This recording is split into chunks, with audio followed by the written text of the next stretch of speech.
Why still do porn? Well, that's part of making a lot of money. But you're right, though. I don't have to do the porn thing. But, you know, I don't know. Same thing with your wife, too. You make so much. Does she need to do that? She doesn't need to do it, No, she but doesn't. it feels like, you know, this is her career. This is what she's been doing for 6-7 years. And it's not like, you know, I think there's part of her that wants to kind of see what the heights of her career could be because of the fact that her always being with me sort of held her back financially a little bit because, like, the number one most requested thing is that they want to see her with the BBC. Oh, it was a black dude. Yes. Okay. Yeah, I mean, is it really that? Why even view it as a career? It's something. It's an intimate act, and you're separating that and turning it into a job. Yeah, but at a certain point, raking in 6 figures a month from doing adult content becomes kind of part of your identity, you know? And does she want that to be her identity? I think she just realizes that she's probably in the twilight of that, and that at some point, This is the last chance. Yeah, I mean, we're probably gonna have another kid within like 2-3 years, and we're probably gonna have another kid. And at that point, I mean, let me tell you, having a kid makes the whole being a porn star thing for the woman infinitely more difficult. Yeah, I mean, that's what's gonna happen. Have you? I mean, this might get personal, but like, have you thought about what's gonna happen when your kid starts finding out about this stuff? Forget it. I mean, it's just, you know, it is what it is. She'll have, like, she already, if she knew what was going on, she'd realize that like a large percentage of her mom's friends did this or do this. So it's just normal.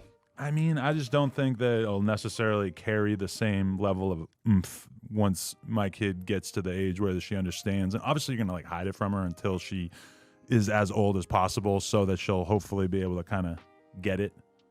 Or maybe she could like get it in steps, like, oh, mom is a model. Mom's doing a photo shoot today. Like people, oh, mom makes money because people like the photos of mom. Mom's getting BBC'd. And then at some point it's like, oh, mom and dad were doing more than just taking photos. I mean, I'm not going to say that it's going to be the easiest conversation in the world over time, but I definitely know a lot of corn parents who their kids get it, don't really give a shit. I mean, we kind of have wokeness to thank for that. Thank you, LGBTQ pioneers out there, for sort of like the whole sex worker normalization thing. I think it kind of comes with that, and a lot of these kids like that's probably think that this is the kind of thing that it's not okay to look down on somebody for that. But that's what's destroying. That's what's destroying the West. That's why LA is so. You love LA, right?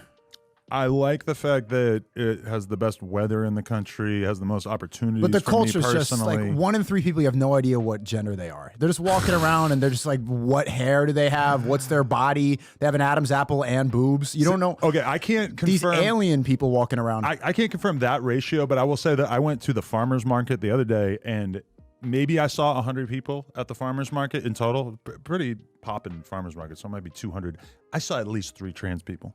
So that really had me thinking, like, yeah, this ratio is going up. But don't you see how that's, you're using wokeness to justify, like, okay, well, woke culture is so strong right now. By the time my kid grows up, sex work is going to be so normalized that I won't even have to explain it. It's just going to be a regular thing. That is one part of wokeness that I can appreciate. Also, like, you know, normalizing, you know, gay people feeling accepted in society, normalizing, you know, like, wokeness has a wide range of things that it affects. I mean, like, you know, the fact that, like, you know, a black guy feels safer walking down the street, that he's not going to be, I don't know, tackled by the police as often. I mean, wokeness is about also rooting that out from society as well, right? Do black guys just get tackled by the police for crossing the street? I've never heard that. Well, okay, it might be a little bit of an exaggeration, but I don't think that's ever happened to I mean, okay, like, there are a lot of things that fall under the woke umbrella, right? That's true.